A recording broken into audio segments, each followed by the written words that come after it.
Hey there, how you doing? So, the trailer for Resident Evil just dropped today, and honestly, I think it was pretty interesting. Now, am I going to sit here and say that it's going to be a good movie? Probably not. Let's be honest, Resident Evil has yet to have a good live-action movie in ever. However, I do like Barbarian, so I have some hope that this movie will be good. But the trailer, while interesting in some aspects, doesn't seem to have captured the feel of Resident Evil. And some people are even saying that it doesn't feel like Resident Evil at all.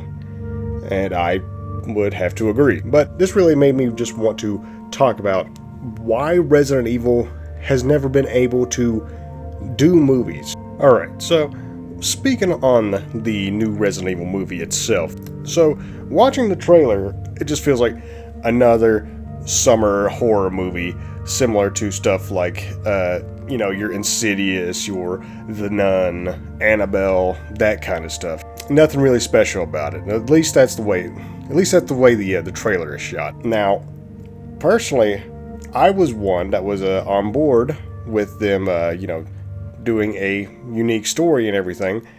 However, that was before I found out that this movie actually takes place during the events of Resident Evil 2. That I'm not crazy about. Now, I'm not going to sit here and be a stickler for the canon when it comes to movies, because the movies have never once followed any kind of canon, unless they, are part of the animated movies. It seems like this is a vast departure of what, Resident Evil is, similar to how Welcome to Raccoon City just absolutely butchered the source material.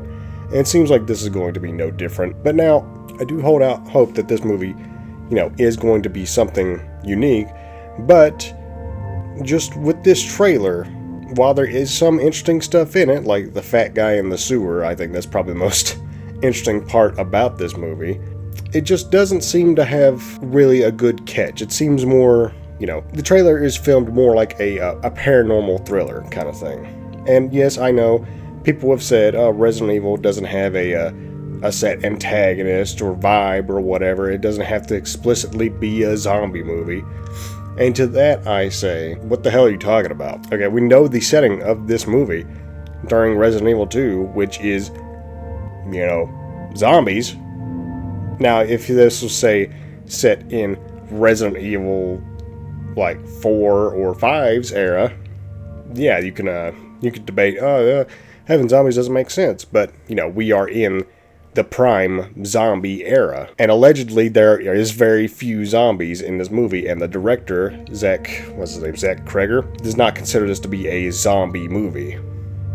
Then what movie then what are you making, man? I'm not gonna sit here and be a stickler for canon and stuff when it comes to the movies, but we should know at this point, when it comes to directors and everything, they don't care about the source material. So, again, what really can you expect? I know I sound like a real negative Nancy about this. I'm more indifferent than anything. It's another crack at Resident Evil. It might be good. It might be the best chance we have for a decent Resident Evil movie, even though it's going to be Resident Evil in name only. Again, I hope I'm wrong on all this, but from the looks of it, it looks like it's going to be a generic thriller movie. I don't know. But moving on to what I really want to talk about. Excuse me. Back in 2002, we got our first crack ever at a Resident Evil live-action adaptation with the Paul W.S. Anderson film. And to say that it missed the mark would be a bit of an understatement, but I do think that it is a good movie. Is it a good Resident Evil movie? Not particularly, but it does have some solid stuff in it. For Christ's sake, the laser hallway scene is probably one of the most iconic movie scenes out there. It's so famous that Resident Evil copied it 4 times.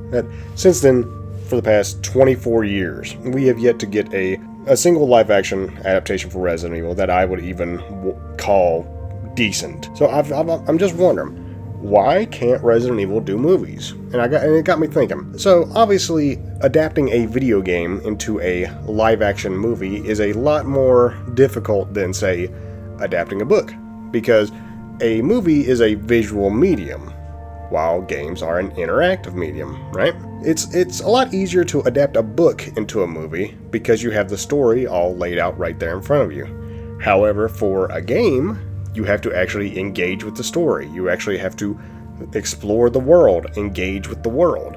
Just probably doesn't fit very well into a movie. It's the same thing with the Elden Ring movie.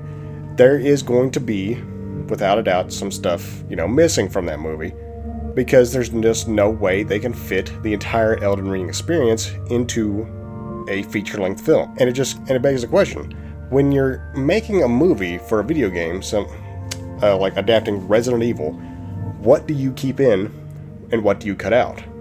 Let's say, for example, you're adapting Resident Evil 2. So how do you do that?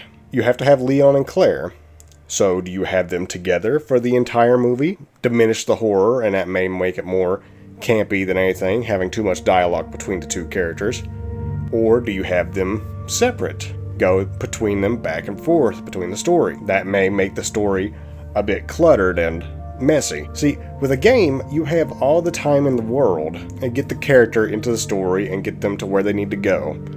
But with a movie, you have time constraints depending on, the amount of budget you have, how deep you can go into a certain setting. So how exactly do you make a faithful adaptation that is, pays respect to the fans, but also, treats the viewer to a steady experience? Because if you're going to have a one-to-one adaptation of a Resident Evil game, it wouldn't come out very well, because so much would get lost in translation. You know what I mean? Even with Resident Evil games that have a single protagonist for the most part, like Resident Evil 4, that would still be difficult to adapt into a live-action movie, because at the end of the day, you're still going to be missing stuff.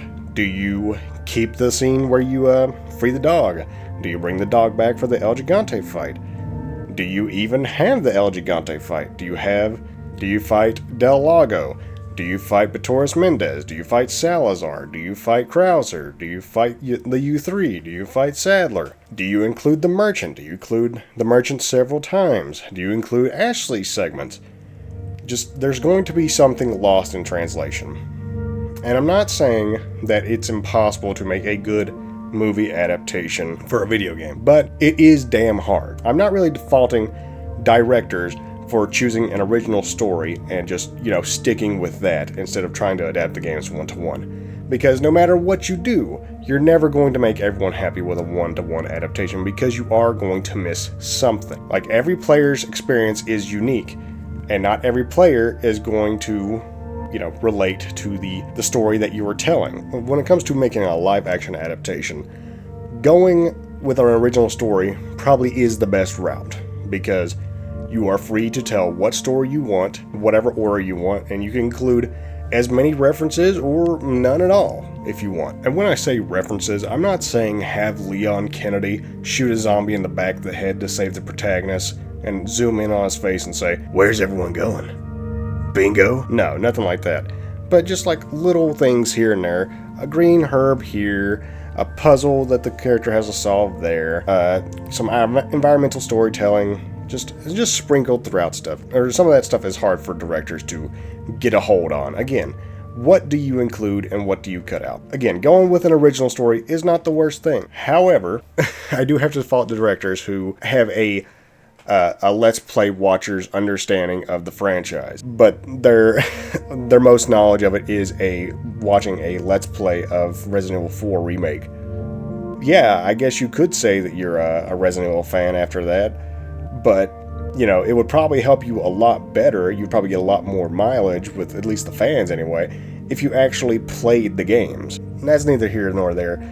Capcom especially loves giving their rights to whoever will want to make a movie for them. I mean, for Christ's sake, they gave Paul W.S. Anderson another crack at one of their properties with the Monster Hunter movie. But at the end of the day, a movie is going to be a story told in a linear fashion, and it can never actually be what a video game is, since the mediums are so inherently different.